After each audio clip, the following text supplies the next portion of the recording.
श्री शिवाय नमस्तुभ्यम, हर हर महादेव, जय महाकाल। कैसे हैं आप सभी लोग। देखिए, हम सबको पता है कि सावन 2024 चल रहा है और ये ऐसा सावन है जो कि 72 वर्षों के बाद में आया है। एक ऐसा सावन जो सोमवार के दिन ही शुरू हुआ, सोमवार के दिन ही समाप्त होगा। आप सभी को पता है पूज्य गुरु जी की अभी जो कथा चल रही थी छत्तीसगढ़ के अंदर, जो 16 तारीख को विराम हुई, उसी कथा के अंदर पूज्य गुरु जी ने कहा कि इस अद्भुत सावन की जो आखिरी प्रदोष यानी कि जो शनिचरी प्रदोष आ रही है, इस दिन आपको एक छोटा सा उपाय करना है। अगर आपके घर में धन को लेकर, व्यापार को लेकर बहुत सारी समस्याएं चल रही है, क्लेश बहुत ज्यादा होता है, बीमारियों ने घर बनाया हुआ है, या फिर आपके कोई हृदय की बात, कोई कामना भोले बाबा तक नहीं पहुंच रही है, तो जितनी भी माताएं बहनें मेरे इस वीडियो को सुन रही हैं, देख रही हैं, ये माता अशोक सुंदरी वाला उपाय थोड़े से चावल और शहद लेकर के करना होगा। पूज्य गुरु जी ने कहा चाहे कितनी भी बड़ी आपकी कामना क्यों ना हो, पूरी जरूर होगी।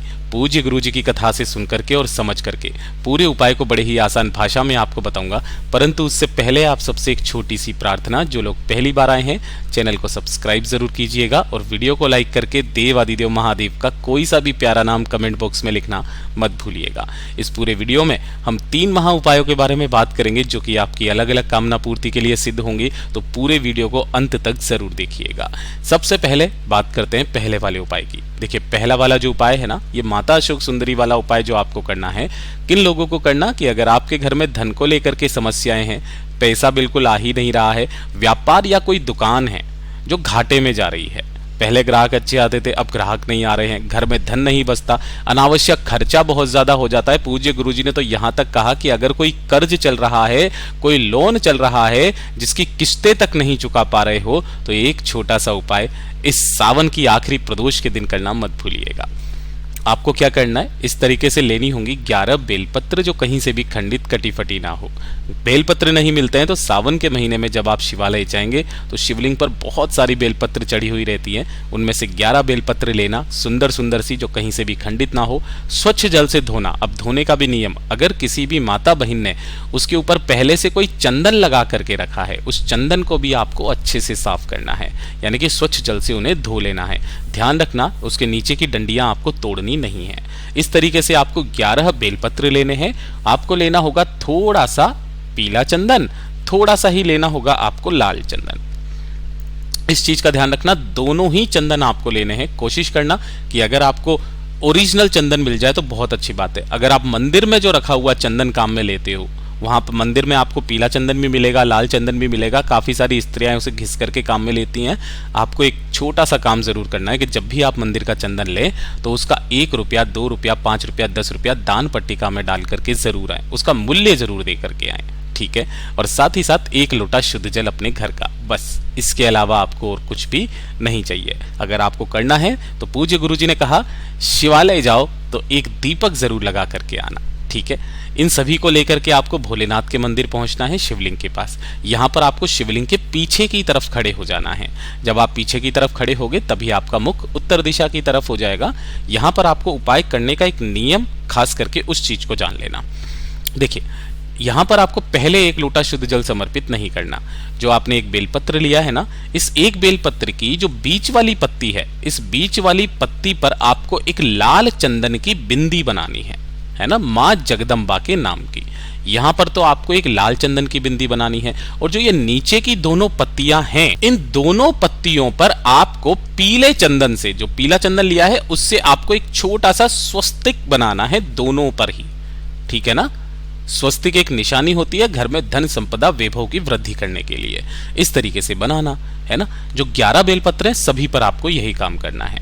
उसके बाद में आपको एक एक बेलपत्र को उठाकर जो शिवलिंग पर, महादेव जी की शिवलिंग पर, महादेव जी की सबसे छोटी, सबसे प्यारी पुत्री है मैया अशोक सुंदरी का स्थान जो आप यहां पर देख पा रहे हो, इस स्थान पर आपको समर्पित करना है। समर्पित करने का नियम, आपको एक एक करके उठा करके रखना है। किस तरीके से रखना, जिधर आपने चंदन लगाया वो नीचे की तरफ होना चाहिए, डंडी रहनी चाहिए जलाधारी की तरफ, बीच वाली पत्ती शिवलिंग की तरफ। एक एक करके आपको पूरी 11 की 11 बेलपत्र यहां पर समर्पित करनी है।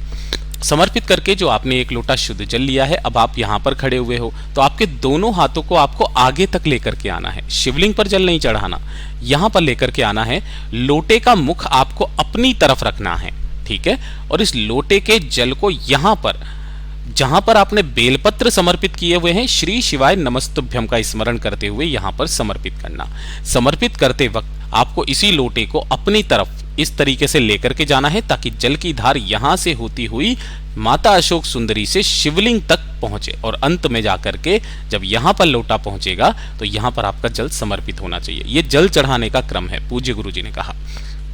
जब ये पूरा समर्पित हो जाए, समर्पित हो जाने के पश्चात आपको थोड़ा सा जल, जितना भी जल आप यहाँ पर रोक सको जलाधारी से, उस जल को उसी कलश के अंदर रोकना, अपनी दुकान पर अपने घर पर उस जल को छींटना, बाबा से निवेदन करके कामना करके जब आप मंदिर से जाएं, एक घी का दीपक गोल बत्ती का शिवालय की चौखट पर जरूर लगा करके जाइएगा। उसी दिन से आपके घर में धन संपदा वैभव की वृद्धि होने लगेगी। पूज्य गुरु जी का बहुत अद्भुत और अचूक उपाय है, जरूर कीजिएगा। और दूसरे नंबर का उपाय आप सभी लोगों को जरूर करना है। किसके लिए है? देखिए, पहला हो गया घर में धन संपदा की वृद्धि के लिए। दूसरा, अगर आपके घर में बिल्कुल भी सुख नहीं है, है ना, आपका घर पे जाने का मन नहीं करता, क्यों नहीं करता? क्योंकि घर में क्लेश बहुत ज्यादा होती है, लड़ाई झगड़े छोटी सी बातों पर होने लगते हैं, पति पत्नी के बीच में, भाई बहन के बीच में, माँ बेटे के बीच में नहीं बनती है।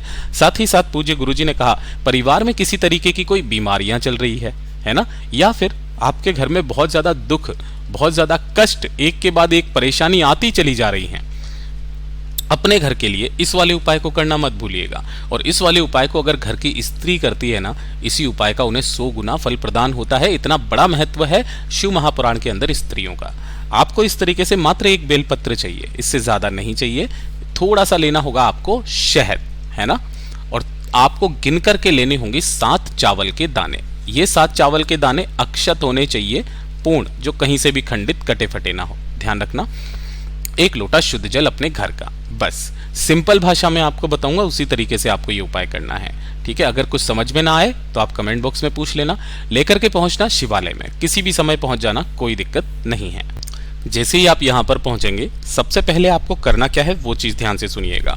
यहाँ पर जो आप सबसे पहले एक बेलपत्र लेकर के आए हो, है ना, इस एक बेलपत्र पर आपको लगानी होगी तीनों पत्तियों पर शहद। जो आपने शहद लिया है ना, तीनों पत्तियों पर आपको इस तरीके से शहद लगाना है ना।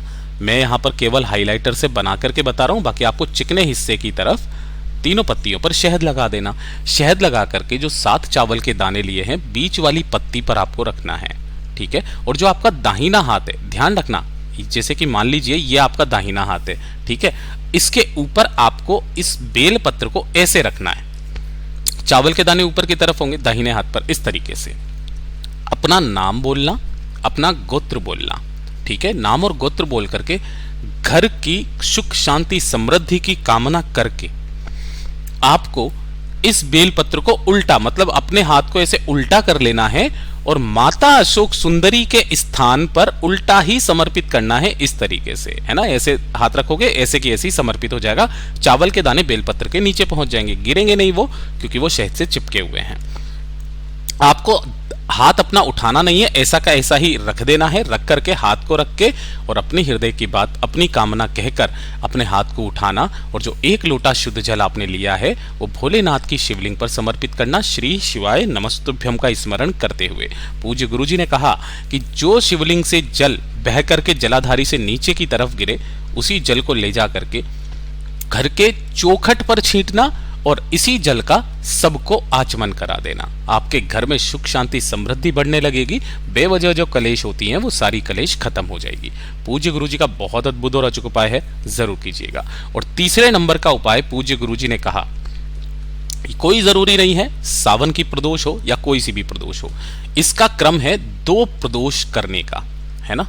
कोई सी भी 2 प्रदोष कर लो, आपके जीवन में कभी ना तो धन की कमी होगी, ना ही वैभव की कमी होगी, और घर में संपदा हमेशा बढ़ती रहेगी। साथ ही साथ कुल की वृद्धि आपकी होती रहेगी, वंश वृद्धि, कुल की वृद्धि कभी आपकी रुकेगी नहीं। इतना अद्भुत और अचूक उपाय है ये। 5 बेलपत्र आपको लेने हैं, ठीक है। कितने बेलपत्र लेने हैं? 5 बेलपत्र आपको लेने हैं, ठीक है। और साथ ही साथ गुरुदेव ने यहां तक कहा कि अगर आपकी कोई विशेष मनोकामनाएं, कोई हृदय की बात जो पूरी नहीं हो रही है, इस प्रदोष के, जो सावन की प्रदोष पड़ रही है, इस प्रदोष के दिन कर लेना इसी वाले उपाय को। 5 बेलपत्र लेना है, थोड़ा सा लेना है आपको पीला चंदन, ठीक है। और ऊपर वाला जो उपाय है ना, उसी के साथ में आप इसको भी कर सकते हो। थोड़ा सा लेना होगा आपको घी, ठीक है। अब ध्यान से सुनना, ये जो 3 चीजें आपने ली है, इसी के साथ में आपको 1 लोटा शुद्ध जल अपने घर का ले लेना है तांबे के कलश में लेकर के। जब भी आप भोलेनाथ के मंदिर में पहुंचोगे तब ध्यान से सुनना इस वाले उपाय को करने का नियम। जब भी कामना पूर्ति के लिए उपाय करते हैं, शिवलिंग के पीछे की तरफ में आपको खड़े होना है, उत्तर दिशा की तरफ में। आपने जो एक बेलपत्र लिया है इस तरीके से, है ना, इस एक बेलपत्र की जो बीच वाली पत्ती है, इस बीच वाली पत्ती पर तो आपको पूरे पर लगाना है पीला चंदन। यहां पर क्या लगाओगे? पीला चंदन। मैं यहां लिख देता हूं, इस पर लगाओगे आप पीला चंदन। और जो ये दोनों नीचे की हैं, है ना, इस पर आपको लगाना होगा घी और इस पर भी लगाना होगा घी। इस तरीके से 5 बेलपत्र लेना और इन 5 को एक साथ अपना नाम और गोत्र बोल करके माता अशोक सुंदरी के स्थान पर आपको समर्पित कर देना है। समर्पित करके दोनों हाथों को फैला करके आपको महादेव जी से कामना करनी है, इच्छा बोलनी है और इच्छा बोल करके इन्हीं 5 बेलपत्रियों को उठाकर महादेव की शिवलिंग पर ऐसे के ऐसे ही समर्पित कर देना कि सभी की डंडियां जलाधारी की तरफ रहे, बीच वाली पत्ती का मुख आपकी तरफ में रहे। पूज्य गुरुजी ने कहा केवल इस सावन की 1 प्रदोष कर लो या फिर पूरे साल में आने वाली कोई सी भी 2 प्रदोष कर लो, आपकी वो कामना जरूर पूरी होगी। पूज्य गुरुजी का बहुत अद्भुत और अचूक उपाय है, जरूर कीजिएगा। वीडियो पसंद आए तो लाइक जरूर करना, चैनल को सब्सक्राइब जरूर कीजिएगा। मैं आपसे मिलता हूं अगले वीडियो में, तब तक के लिए ओम नमः शिवाय, हर हर महादेव, जय महाकाल।